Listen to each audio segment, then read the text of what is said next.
Buffy the Vampire Slayer, the board game. I gave my thoughts on it when I played it at Gen Con, but we finally had the chance to play it with everybody around. We've talked about, I'm a big Buffy fan, blah, blah, blah. I think 3 of the 4 people at the table had seen Buffy, so we did get to see kind of from the perspective. We can guarantee 3. Yeah, we really don't think the 4th. Seen Buffy, so interesting coming from multitude different perspectives, I guess. And my first time really playing it outside of a convention, which is a very different and experience. my first time actually really seeing it up close and stuff. And I definitely feel it in the room. I don't know about you, but we definitely had some things in the game that went over well and some things that didn't. No, I specifically want to talk about those things in a bit. But overall, what did you think about it? Overall, I mean, playing my character, I really did like it. I will admit, during the time because this is a cooperative game, and I will allow everyone to shame me now. I wasn't paying 100% attention, partly because I was trying to finish some stuff for the legend. I just got used some legendary cards and finishing dividers and stuff. But I still was paying, and I still enjoyed. I love my character because I was Giles, and I loved how I could just be like, you know what, I'm getting items and I'm getting all these tomes and stuff. That was really fun, just searching around. It was the characters are pretty thematic, and it was one thing Garrett complained because he was Willow and he basically needed to find magic all the time, and he was like, well, I feel like one of my turns is always wasted. And we're like, well, that's what she does. She gets magic, right? It kind of makes sense. It was also fun a couple times. I was like, because you were like, I'm gonna pick last that everyone chooses. You still ended up as Buffy. Yeah. And I was like, Buffy, you're training. What? Okay, here's a rocket launcher. Yeah, we were doing the first scenario against the Master. We didn't try Angel or Spike, who I think it was Angel his abilities seemed really good. He searched through the artifact deck. That's right. Yeah, which was stronger items. We barely won. Yeah, it was very, very close. We were very convinced we were going to lose. We just clawed our way from death. So it was definitely a challenge. Sometimes it feels a little cheap because basically when you try to do something, you pick a card from the deck. And really, that I think is at least for me. It's a 2 out of 3 chance where if you don't get if you get the wrong symbol, you lose, and you just have to do it again. And that does kind of suck. I wish there was a better solution to that. I don't know what it would be. I don't know either because I'm thinking back. That was one thing that sort of bothered me most because it's hilarious because you did the same task and it was not only that you fell on the same symbol and stuff, but I look at Arkham Horror, which I compared to because the board definitely made me feel like that, which is just a die or dice roll depending on the skill test, and it's a 5 or a 6.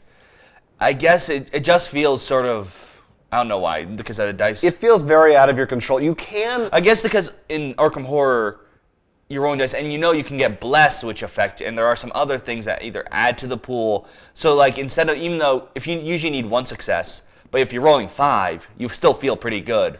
Yeah. You can build to do better. You can't build to get a better symbol. Well, I didn't mind it as much in the beginning part of the game because you are allowed to trade one of your actions in. Right, which I did. Permanently. So I think that's another reason why it's But for the final boss, you can't do that, and that's where we happened to mess up 3 times in a row, and then it was kind of just, this doesn't feel very fair. So there was that, and then the other thing was, we had 2 scenarios that were based on specific episodes of the show. I loved them. That were very I'm 100% for them. Party feeling. So the first one was based on the musical episode, and the rule was everybody has to sing until this monster's defeated, and if you don't sing, you get a wound. And the other one was the opposite, where everyone had to be silent because it was the episode where nobody could speak, and if you spoke, you get punished for it. I think I've said before, just to point out my own hypocrisy before I say anything about this game, that I tend to prefer my party games and my strategy games separate. The nice thing is, if you're like that, you could just take these cards out of the deck. There's no reason you couldn't do that if you really didn't want to. I think the only reason it's really seems to be rubbing you as much is because they came back to back. If there's, my guess is, we'll need to look through that deck of, what are they called, Monsters of the Week? Monsters of the Week, yeah. If those are the only 2, then it's like, look, there's only 2 in there. I have a feeling they are. Well, my thing was, the musical one, I didn't really like. I mean, I liked it because I love that episode of Buffy, so thematically I gave it a lot more slack than I might have otherwise. The reason I didn't like it as much is because I feel singing instead of talking... It's just an annoyance instead of actually strategy of the game. When the silent one actually brought, you can't communicate, so it's actually bringing it. Which I completely agree. The silent one, just like the episode, is definitely one of the best. That one I loved because it was like, we could have just written stuff down on paper. We kind of did to each other. We were all pointing. Like, it actually made you think a different way. So I liked that one a lot. Yeah. I'm still in favor. I definitely think these are definitely ones that shouldn't go back to back, personally, because they are these are the only 2, they are the party-ish ones.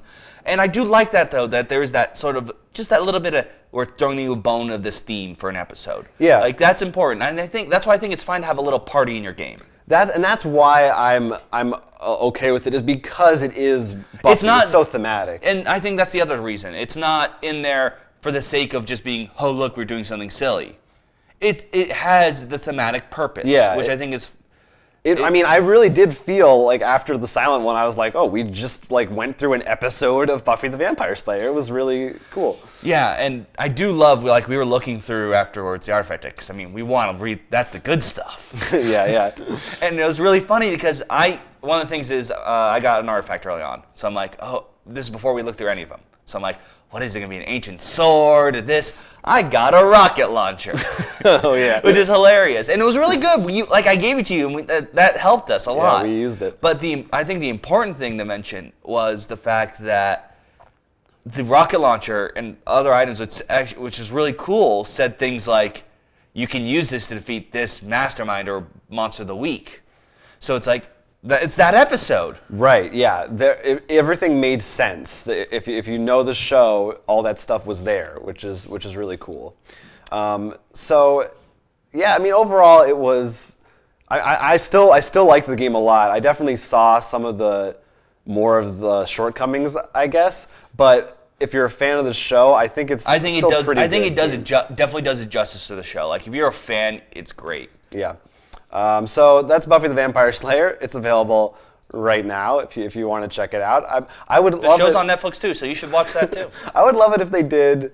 I mean, they include pretty much everything from the show in there, but my only one qualm I had was just that there was an arc for the monsters of the week.